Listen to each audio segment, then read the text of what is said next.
So one of the things I struggled with a lot, especially in the early days, is this whole idea of why I couldn't get people to do what I wanted them to do. And this was confusing to me because I was giving them a check.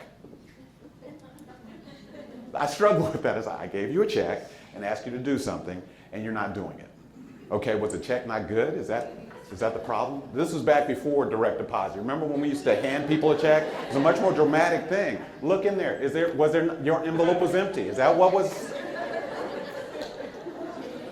And they would not do what I want them to do, and it was driving me up the wall. Just nod at me if you have any idea what I'm talking about here. How could we? So what I started figuring out is there might be some reasons for that. So in your workbook somewhere, I think we have some inserted pages there for this thing that we're going to talk about. You'll see one of the pages says listing the reasons.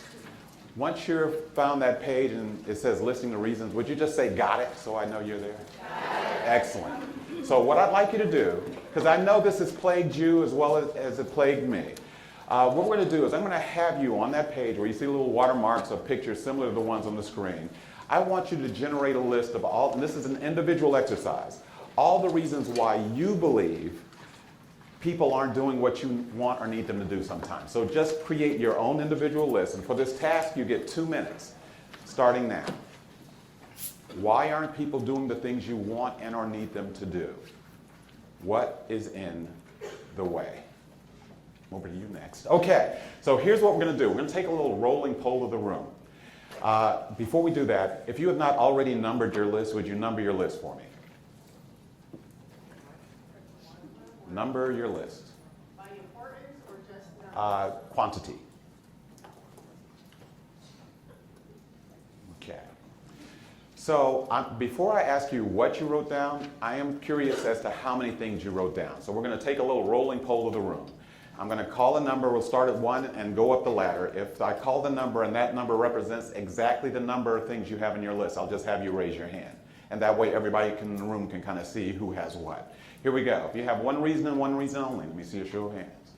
One hand over there. Okay. If you have 2 reasons on your list, let me see a show of hands. Got a few more people weighing in.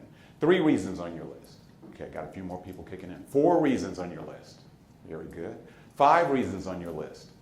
Okay. 6 reasons on your list. Okay. 7 reasons on the list. Okay. 8 reasons on the list. Anyone have 8 reasons? See a hand here, hand there. Does anyone have 9 reasons on their list? Have someone with 9, 2 people with 9. Anyone have more than 9 reasons on their list? How many do you have, ma'am? 13. She has 13. Now, that is not the secret I told her, just so you know. Now, that's a lot of range in this room, isn't there? Between 1 and 13. Now, I whispered a secret to you. If you could recall and kind of verbalize that secret with a little gusto so they could hear what I said. Over half the people in the room will have between 4 to 6 reasons. Yep.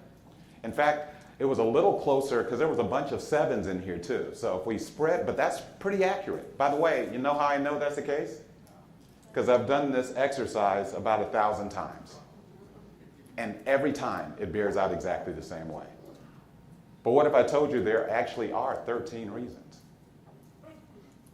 13 distinctly different reasons why people aren't doing what you want and or need them to do.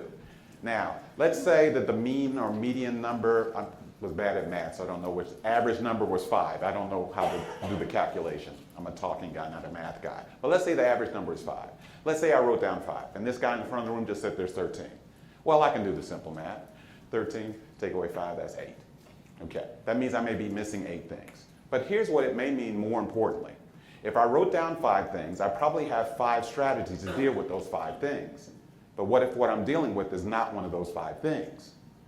I might be applying strategies from here, over here, and they're not working. And because I don't know that there's 2 different groups of stuff going on here, I'll take the strategies that I have and I'll apply them with more force over here and still not get a yield.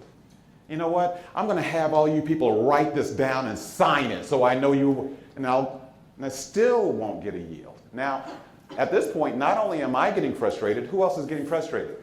The people I want the behaviors from. Ain't that something?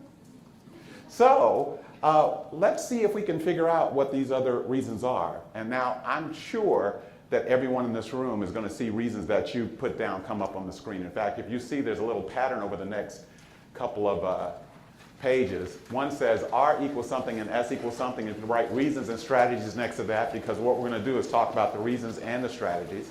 And then you'll see a trend kind of flow over the next few pages or so. R1, S1, R2, S2, R3, S3. So we're going to talk reason, strategy, reason, strategy, reason, strategy. And we're going to do it in a very succinct but fun way. Now, here's the deal. As we go through the list, if one of your reasons shows up on the screen, you know, I said most people don't get 13.